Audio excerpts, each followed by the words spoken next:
to in the heart of a serene valley, where the vibrant greens of the forest met the clear blues of the sky.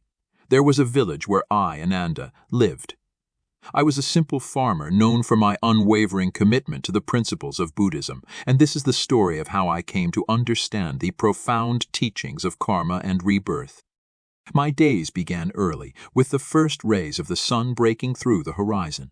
I'd rise with the dawn, and as I stepped outside my modest home, I'd take a moment to offer gratitude for the new day. The teachings of the Buddha had touched my heart, and I saw every sunrise as an opportunity for a fresh start on my spiritual journey. My days were spent in the fields, cultivating the earth, sowing seeds, and tending to the crops that sustained our village. I approached my work with a sense of mindfulness and compassion. It wasn't just about providing sustenance. It was about living in harmony with the land, respecting the earth's generosity. I was guided by the principles of karma, the concept that our actions have consequences and that intention matters deeply. Karma wasn't just a philosophy for me. It was a way of life.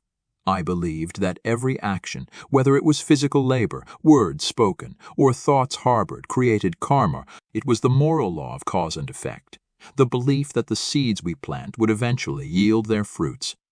As I plowed the fields or harvested the crops, I'd remind myself of the importance of right action, right speech, and right thought. I knew that even the smallest of deeds could have profound consequences. My actions were like ripples in a pond, extending far beyond what met the eye. My neighbors often wondered why I spent so much time in the fields, meticulously tending to every plant. But I understood that the care I put into my work was an essential part of my spiritual practice. One crisp morning, as I was tilling the earth, I noticed a small snake trapped in a pit. The creature was struggling, its tiny body twisted and contorted as it attempted to free itself from the pit's depths. I could have easily left it to its own fate, but the teachings of karma urged me to act with compassion.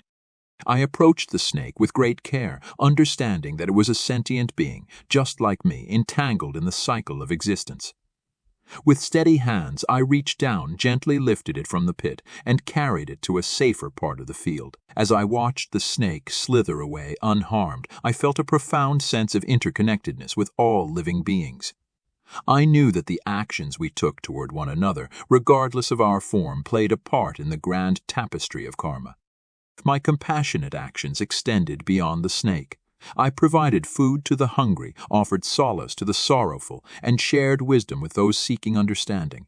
I recognized the impermanence of life and the suffering inherent in the human condition. I saw that the path to liberation was not one I could walk alone, but was a journey that included all sentient beings. Years passed, and my reputation as a wise and virtuous man spread far beyond our village. People from distant lands sought my counsel, and I shared my knowledge about karma, rebirth, and the path to enlightenment with all who were willing to listen. I had come to understand that our actions not only influenced our own destiny, but had the power to shape the world around us. I continued to live by the principles I held dear, and my understanding of karma deepened. I knew that the cycle of rebirth, or samsara, was a reality I couldn't escape. It was the wheel of existence that all living beings were bound to, a cycle of birth, death, and rebirth.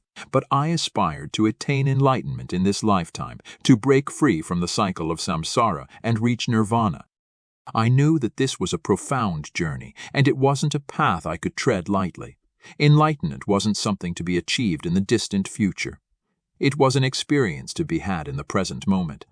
I realized that the present was where my karma was created, where my actions mattered, and where my destiny was being shaped. The years brought both challenges and moments of great joy. I faced personal hardships, including the loss of loved ones, but I carried these experiences as opportunities for spiritual growth. I knew that our lives were shaped by the choices we made, and that every action, every thought, had consequences. As I sat in deep meditation one day, the weight of this knowledge began to lift. I felt a profound sense of inner peace and clarity wash over me. In that moment, I realized that enlightenment wasn't a distant goal, but a state of being that could be realized right here, right now. The cycle of karma and rebirth could be transcended by embracing the truth of existence, by letting go of attachments and understanding that the path to enlightenment was not a matter of time, but a matter of choices.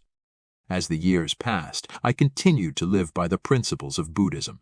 People came from far and wide to seek my counsel and guidance. I shared the wisdom I had gathered through the years, teaching that the path to enlightenment wasn't confined to monasteries or mountain retreats, but was something that could be pursued in the fields, the marketplaces, and the homes of everyday people.